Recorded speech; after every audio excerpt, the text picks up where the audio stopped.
आप बोल रहे हो कि इनकी अकल ठिकाने आनी चाहिए, तो अभी भी कोई कसर रह रही है क्या?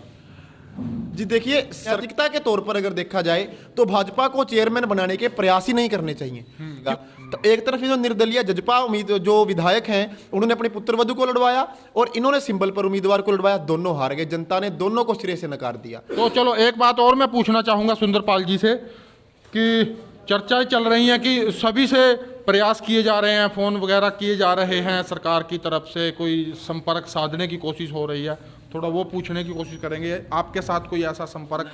दोस्तों सत श्री अकाल, मैं हूं मंजीत और आप देख रहे हो जीत न्यूज। रेखा देवी जिला परिषद की मेंबर बनी है गांव सारसा से। किसान यूनियन का समर्थन का था और आज़ाद उम्मीदवार के तौर पर वो चुनाव लड़ रही थी और अब जो चेयरमैन का जो चुनाव लड़ा जाएगा आगे, चेयरमैनी के अंदर वो किस पार्टी के साथ लग करके वोट देंगे इस पर भी चर्चा करेंगे।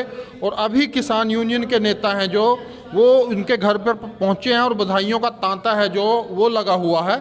और हम भी आए हैं सारसा में, इनके घर के अंदर अभी जो इनका ऑफिस था यहाँ पर बैठे हैं, ये आप देख सकते हो, तस्वीरें हैं जो, और बातचीत करेंगे। क्योंकि सबसे पहले इन्होंने आते हुए जैसे ही पेहेवा से इनको जीत है जो डिक्लेयर हुई थी, तो सबसे पहले किसानों के मसीहा सर छोटू राम की मूर्ति पर माथा टेकने वाले जो कैंडिडेट हैं सुंदरपाल जी हैं, उनकी वाइफ है जो वो यहाँ से चुनाव जीती हैं और कम वोटों से नहीं 1100 प्लस वोटों से जीत हासिल की है। तो ये बहुत बड़ी जीत है। तो ये आप देख सकते हो तस्वीरें, ये सुंदरपाल जी हैं और किसान यूनियन के जो नेता हैं, कार्यकर्ता हैं, ये सभी के सभी यहाँ पर पहुँचे हैं। इनकी बहुत बड़ी इनकी बदौलत इनकी टीम थी जो उनके साथ में काम किया इन्होंने, और तब जा कर के ये जो जीत है वो हासिल हुई है। तो सबसे पहले सुंदरपाल जी से बातचीत करते हैं और उसके बाद में बात करेंगे। बहुत बहुत बधाई जी आपको। आपको भी, सभी हल्का वासियों को। हाँ जी। जो भी मेरे हल्का वासी थे उनका तहे दिल से मैं धन्यवाद करता हूँ, इतना सहयोग करे मेरे सभी को। और किसान यूनियन के जो प्रधान हैं हमारे और युवा साथी हैं जिन्होंने मेरा साथ दिया, तहे दिल से धन्यवाद करता हूँ सभी का। सरकार के खिलाफ इलेक्शन था, आपके सामने जो मौजूदा सरकार है उसके साथ आपकी टक्कर थी, दूसरे नंबर पर वही आए हैं। तो किन किन परिस्थितियों का सामना करना पड़ा, जो चुनौतियाँ थी आपके सामने? कुछ परिस्थिति, भाई खड़े थे, मेरे किसान यूनियन थे, मेरे हल्कावासी थे, हमें सहयोग मिल रहा था। कोई परिस्थिति हमें क्या लग रहा था, हमें जीत लग रही थी जी, भाई साहब हमारा सपोर्ट कर रहे थे हम सभी को। अच्छा। हाँ जी, कोई परिस्थिति किसी से डर नहीं लग रहा था हमें जी। अच्छा। हाँ जी। और गांव के अंदर मंत्री जी आए थे यहाँ पर, वो उसके साथ भी एक विवाद सा हो गया था थोड़ा। हाँ, तो उसको लेकर के कुछ? कोई हमें तो प्लस पॉइंट है जी, वो कोई किसी के साथ माड़ा करता है तो भुगतान देना पड़ता है उसका जी। वो मंत्री जी ने पता है क्या हो रहा है जी अब। तो ये पहले कैंडिडेट थे जो हमें बिल्कुल रिलैक्स लग रहे थे, और जो जैसे ही वहाँ पर काउंटिंग सेंटर के बाहर हमें मिले थे तो ये बोल रहे थे कि मेरे को कुछ नहीं पता। अब भी मैंने इनसे पूछा कि कितनी वोटों से जीत हुई है, कह रहे मेरे को नहीं पता, वो भाइयों को पूछो। ये बिल्कुल ठीक है, रिलैक्स फील कर रहे हैं जो। और ये महावीर मलिक जी हैं। हाँ जी, खड़े होना जी। ये पिछली बार जिला परिषद का चुनाव लड़ा था, काफ़ी वोटें इन्होंने ली थी, लेकिन अब ओपन में आने के कारण ये चुनाव नहीं लड़ पाए। इनकी भी सपोर्ट इनके साथ थी। क्या कुछ कहना चाहोगे जी? अब जीत हुई है आपके। बहुत अच्छी जीत हुई है, पूरी मेहनत कर रखी 6 साल से। तो भाई गांव से खड़ा हो गया जैसे भी, तो हमने तहे दिल से सपोर्ट की और धन्यवाद है सभी का लोगों का जिसने सपोर्ट की और भाई को जिताया। आपने भी काफ़ी तैयारी की थी जिला परिषद के लिए। हाँ जी। और वो आप नहीं चुनाव लड़ पाए, तो कोई बात नहीं, भाई जीत गया की बात है, हम इससे खुश हैं। ये मेरी जीत है, अपने गांव की जीत है, हल्के वासियों की जीत है। ठीक है जी। और ये देखिए किसान नेता हैं, प्रिंस वड़ैच जी हैं, युवा नेता है, और ये सभी नेता आए हुए हैं यहाँ पर, इनसे बातचीत करते हैं। प्रिंस जी एक मिनट खड़े होना जी। तो क्या कुछ कहना चाहोगे जी? जीत हुई है, आपने कितने कैंडिडेटों को समर्थन किया था पेहेवा की अगर हम बात करें तो? जी देखिए, पेहेवा ब्लॉक के अंदर हमने 2 उम्मीदवारों को समर्थन किया था। वार्ड नंबर 13 से रेखा देवी जी धर्मपत्नी सुंदरपाल, और वार्ड नंबर 16 से कल्पना धर्मपत्नी संजीव कश्यप को। और वार्ड नंबर 13 से भाई सुंदरपाल की जीत हुई है तकरीबन 1000 वोट से। मौके की सरकार है, जो मौजूदा सरकार है, जो सिंबल पर अपना चुनाव लड़ रही थी, उनके उम्मीदवार को इन्होंने हराने का काम किया है।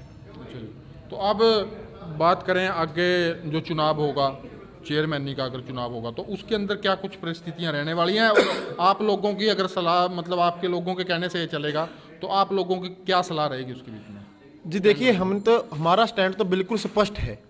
भाजपा के खिलाफ किसान यूनियन लगातार लामबंद है और हमने अपील भी की थी चुन्नी साहब ने प्रदेश के स्तर पर, और हमने ब्लॉक स्तर पर अपील की थी कि जो भी किसान मजदूर मेरा वर्ग है वो भाजपा के खिलाफ वोट करे, क्योंकि भाजपा ने किसानों से वायदा खिलाफी की, ना एमएसपी की गारंटी दी, और जो मुकदमे थे वो भी हमें दोबारा आंदोलन करके वापस करवाने पड़े।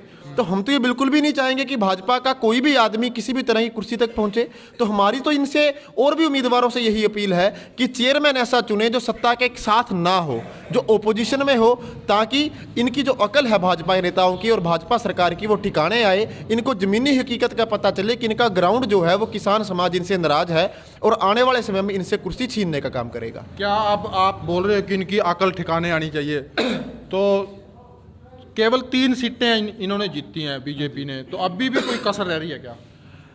जी देखिए, सरकार के लिए सबसे नमोशी की बात तो यह है कि 17 में से 3 सीटें अपने सिंबल पर वो केवल जीत सके।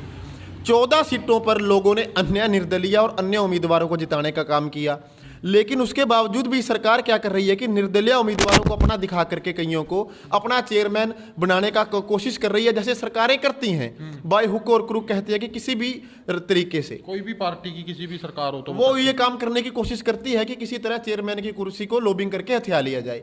लेकिन जनता अब समझदार है, हमें पूरी उम्मीद है कि वो इनके खिलाफ ही रहेगी और चेयरमैन भी कोई ऐसा सामाजिक आदमी चुन करके आएगा जो सरकार के खिलाफ रहेगा। चलो, ये इस बात पर चर्चा करना और भी आसान हो जाता है कि क्योंकि 15 नंबर वार्ड है एक तो, और एक 3 नंबर वार्ड है, तो 2 ही कैंडिडेट हैं। चेयरमैन की जो सीट है वो रिजर्व है, तो इन 2 कैंडिडेट के बीच में ही फाइट है। वैसे नैतिकता के तौर पर अगर देखा जाए तो भाजपा को चेयरमैन बनाने के प्रयास ही नहीं करने चाहिए, क्योंकि जो वार्ड नंबर 15 से और उधर इनके जेजेपी जो गठबंधन के उम्मीदवार है वार्ड नंबर 3 से, इनके दोनों उम्मीदवार ही हार गए। जो सिंबल पर इन्होंने टिकट दी थी पहले से सेल्फ डिक्लेयर्ड था, सब घोषित था, ओपन सीक्रेट था कि वार्ड नंबर 3 या 15 से जीतेगा वो चेयरमैन बनेगा। तो एक तरफ इन्होंने निर्दलीय जजपा जो विधायक हैं उन्होंने अपनी पुत्रवधू को लड़वाया और इन्होंने सिंबल पर उम्मीदवार को लड़वाया, दोनों हार गए। जनता ने दोनों को सिरे से नकार दिया। तो नैतिकता के नाते तो इनको प्रयास ही नहीं करने चाहिए, लेकिन फिर भी सरकार है अपने वो करेगी, देखते हैं क्या रहता है। तो देखो जी, नरेंद्र मोदी जी की एक मैं बात याद आई है मेरे, वो बोल रहे थे कि जिस तरफ युवा चलता है देश उसी तरफ चल पड़ता है। तो युवाओं की एक अच्छी खासी टीम यहाँ पर बैठी है, होनी चाहिए। हाँ जी प्रधान जी, क्या कुछ कहना चाहोगे? जीत हासिल हुई है आपके कैंडिडेट। पहले तो मैं इनका जीतने के बहुत बधाई देते हैं इनको।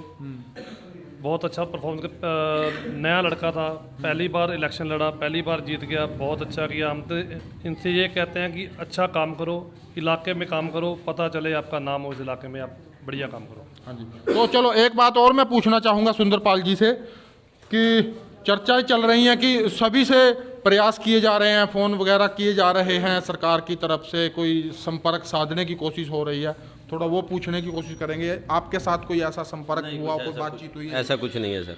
अच्छा, हाँ जी। तो ठीक है जी।